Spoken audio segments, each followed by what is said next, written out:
Hello everyone, in this lecture we will derive the expression for propagation constant of T network and for pi network because जो T network है and pi network है वो दोनों ही symmetrical networks है और जो propagation constant है वो हमेशा हम symmetrical networks के लिए define करते हैं। तो फर्स्टली हम देखेंगे सिमेट्रिकल टी नेटवर्क कैसे फॉर्म हो रहा है।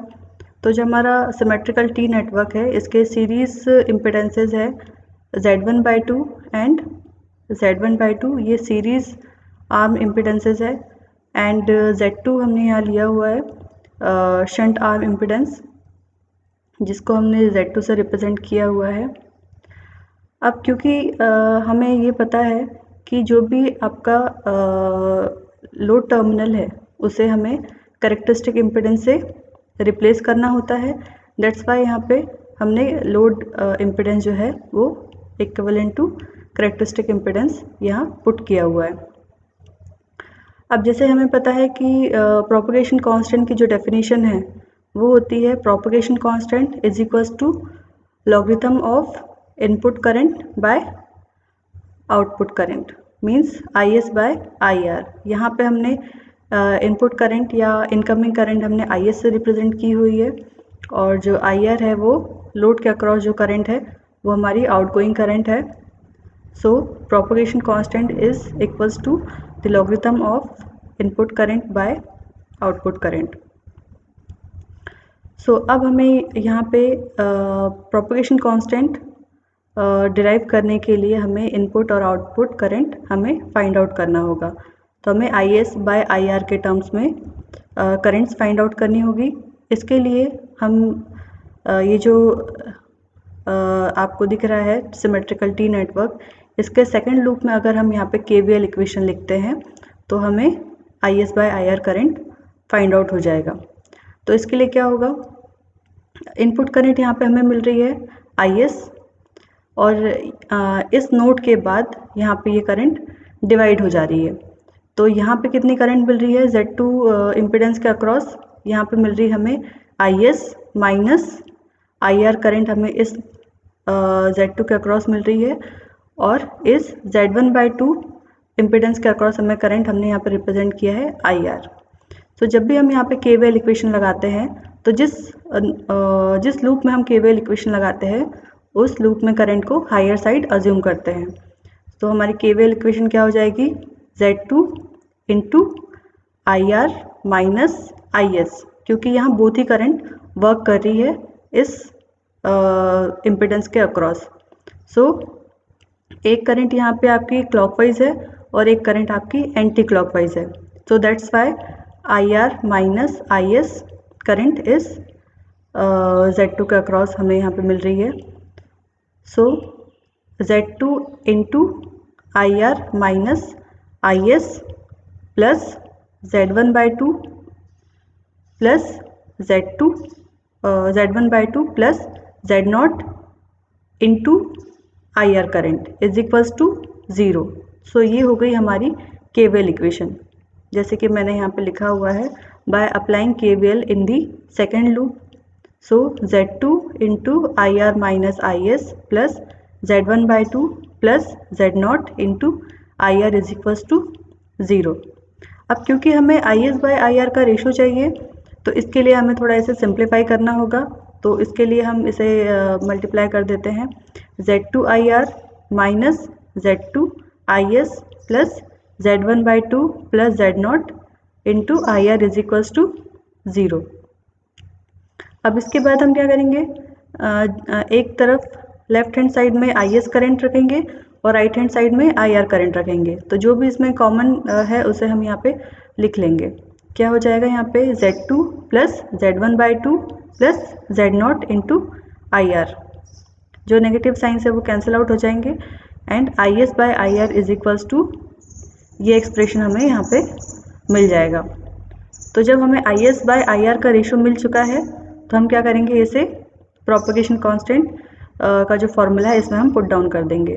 तो propagation constant is equals to log IS by IR so ये वैल्यूज़ हम यहाँ पुट कर देंगे, जो कि हो जाएगा Z1/2 plus Z2 plus Z0 by Z2. So this is the propagation constant of symmetrical T network. Next हम देखेंगे propagation constant of symmetrical pi network. अब इसमें जो सिमेट्रिकल पाई नेटवर्क है वो आपका फॉर्म हो रहा है, इसमें जो सीरीज आर्म इम्पीडेंस है उसको हमने रिप्रेजेंट किया है Z1 से, और शंट आर्म इम्पीडेंसेस है वो हमने उसको रिप्रेजेंट किया है twice of Z2, twice Z2 से हमने यहाँ पे रिप्रेजेंट किया हुआ है। और अगेन इसके जो लोड है, लोड टर्मिनल है, उसको हमने कैरेक्टरिस्टिक इम्पीडेंस से रिप्लेस किया हुआ है। जो इनपुट करंट है उसको हम रिप्रेजेंट कर रहे हैं IS से, और जो लोड के अक्रॉस जो करंट है उसको हम रिप्रेजेंट कर रहे हैं IR से। सो इस केस में भी हमें प्रोपगेशन कांस्टेंट का फॉर्मूला लगाने के लिए IS/IR का रेशो फाइंड आउट करना होगा। सो इस पॉइंट पे, इस नोट पर अगर हम देखें तो हमें कितना करंट मिल रहा है IS, क्योंकि यहाँ पे करंट डिवाइड हो गई है इस 2Z2 इम्पीडेंस के कारण और Z1 इम्पीडेंस के कारण। सो अगर हम Z1 पे मान ले कि यहाँ पे हमें करंट I1 मिल रहा है, तो 2Z2 का अक्रॉस हमें कितना करंट मिलेगा, सिंपली माइनस कर दो तो कितना मिलेगा हमें IS माइनस I1। एंड क्योंकि इस पॉइंट पर हमें Z1 के अक्रॉस I1 करंट मिल रहा है, तो ये करंट भी हमारा यहाँ पे डिवाइड हो जाएगा। हमें यहाँ पे कितना करंट मिलेगा, I1 माइनस IR, क्योंकि हमने जो Z0 जो इम्पीडेंस है वहाँ पे हमने करंट अज्यूम किया है IR current. So both currents यहाँ पे माइनस हो जाएगी। जब भी हम KVL लगाते हैं तो ये हमारा जो लूप है, इस लूप में हम करंट हमेशा हायर साइड अज्यूम करेंगे। इस लूप में भी जब हम KVL लगाएंगे तो इस लूप में जो करंट होगी IR करंट, वो हमें हायर अज्यूम करनी होगी। By applying KVL at the first loop में जब हम KVL अप्लाई करेंगे तो क्योंकि हम इस लूप में KVL अप्लाई कर रहे हैं तो हायर करंट कौन सी होगी हमारी, I1। कितना मिलेगा हमें यहाँ पे 2Z2 into I1 minus IS, या फिर minus 2Z2 IS minus I1 plus Z1 into I1 plus 2Z2 into I1 minus IR। तो हमने यहाँ पे इसे लिख लिया KVL इक्वेशन। इस KVL इक्वेशन को हम तो अगेन थोड़ा सॉल्व कर लेंगे, इनर मल्टीप्लाई कर लेंगे यहाँ पे, और हमें ये जो भी कॉमन टर्म्स है उसे हम सेपरेट कर लेंगे। जैसे कि यहाँ पे Z1 प्लस 4Z2, हमने यहाँ पे Z1 प्लस 4Z2 को हमने यहाँ पे ऐड कर लिया, जैसे 2Z2 I1 एंड यहाँ पे हमें मिल रहा है 2Z2 I1, तो ये हो जाएगा आपका 4Z2 I1। सो हमने I1 इंटू ये जो कॉमन टर्म्स है उसको हमने यहाँ पे सेपरेट कर लिया है। सो ये होगी हमारी इक्वेशन 1।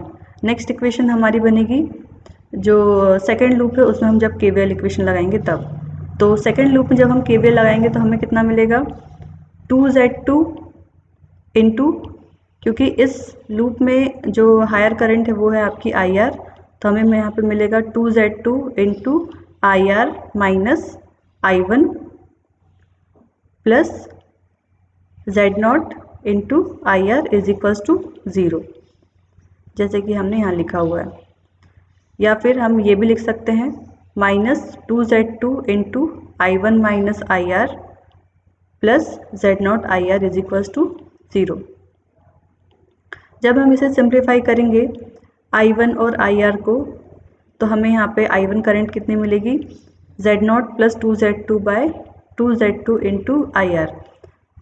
अब क्योंकि हमें IS/IR का रेशो चाहिए, तो हमें ये I1 करंट को IR के टर्म्स में रिप्लेस करना होगा। कैसे, जो हमारी इक्वेशन है, जो फर्स्ट KVL इक्वेशन हमने यहाँ पे बनाई हुई है, ये वाली जो फर्स्ट KVL इक्वेशन है, इसमें हमारे पास IS है, सेकेंड टर्म भी IR है, और जो थर्ड टर्म है वो I1 के टर्म्स में है। तो हम इसे यहाँ पे IR के टर्म्स में रिप्लेस कर देंगे। तो हमारी I1 करंट कितनी है, वो हमें सेकेंड KVL इक्वेशन से हमें मिल गई। तो हमें यहाँ पे उतनी वैल्यूज से मल्टीप्लाई करना होगा।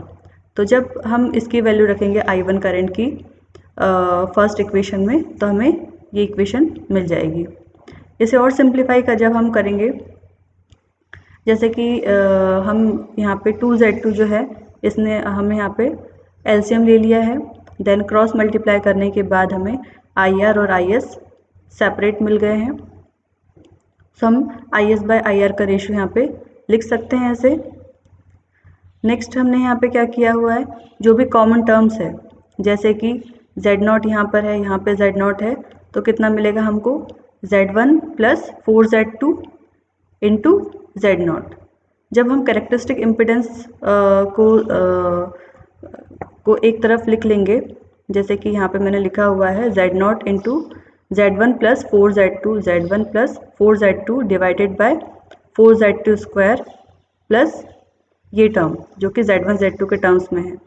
तो जब भी हम कैरेक्टरिस्टिक इम्पिडेंस को कॉमन निकालेंगे, तो characteristic impedance for pi network जो हमारे पास फॉर्मूला अवेलेबल है, उसको हम यहाँ पुट कर सकते हैं।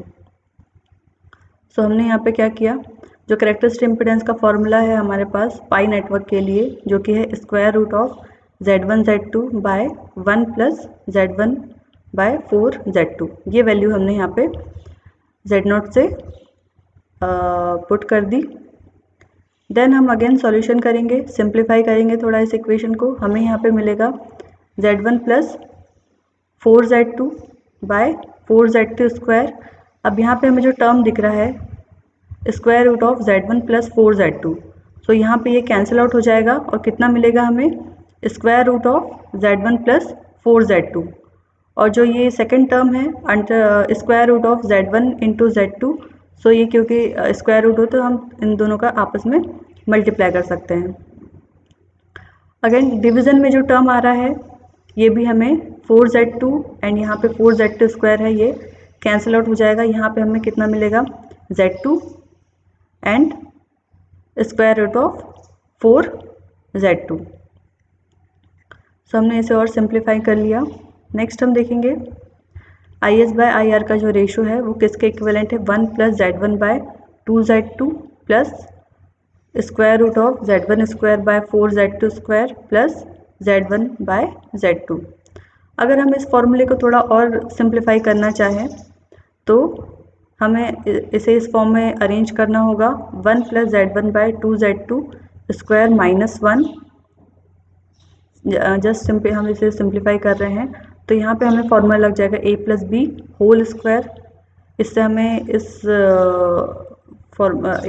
ये जो ब्रैकेट है इसको हम एक्सपैंड कर देंगे a plus B whole square फॉर्मूले से एंड माइनस 1। तो ये जो टर्म हमें यहाँ मिल रहा है, ये टर्म किसके इक्विवेलेंट है, इस टर्म के इक्विवेलेंट है। सो इसे हम यहाँ पे इस तरह से लिख सकते हैं, square root of 1 plus Z1 by 2Z2 square minus 1। हमारे पास जो ये टर्म था, ये वाला, हमने उसे थोड़ा फॉर्मूले से एक्सपेंड करके देखा, तो हमें यहाँ पे ये टर्म मिल रहा है। तो हम क्या करेंगे, इसे उसी फॉर्मूले के अकॉर्डिंग यहाँ पे राइट कर देंगे। तो इसे हम जब x कंसिडर करेंगे, तो हमें यहाँ पे मिलेगा IS by IR is equals to x plus square root of X square minus 1। यहाँ पे जो x है वो आपका है 1 प्लस Z1 बाय 2Z2। अब जो प्रोपेगेशन कांस्टेंट का फॉर्मूला है वो है आपका p is equals to logarithm of IS by IR। So IS by IR की जो वैल्यूज़ है उसको हम यहाँ पे पुट कर देंगे। अब क्योंकि हमें पता है ट्रिग्नोमेट्री के फॉर्मूले से कि logarithm of x plus square root of X square minus 1 वो किसके इक्विवेलेंट होता है, cos hyperbolic inverse of x। So इसे हम रिप्लेस कर देंगे cos h inverse 1 plus Z1 by 2Z2 से। सो यहाँ पे हमारा जो फॉर्मूला है प्रोपेगेशन कांस्टेंट का वो काफ़ी सिंप्लीफाई हो चुका है। सो ये होगा आपका propagation constant of the pi network which is equal to cos hyperbolic equals to 1 plus Z1 by 2Z2। So इस लेक्चर में हमने ये देखा कि जो प्रोपेगेशन कांस्टेंट है symmetrical T network and pi network के लिए किस तरह से हमें इसको डिराइव करना होता है।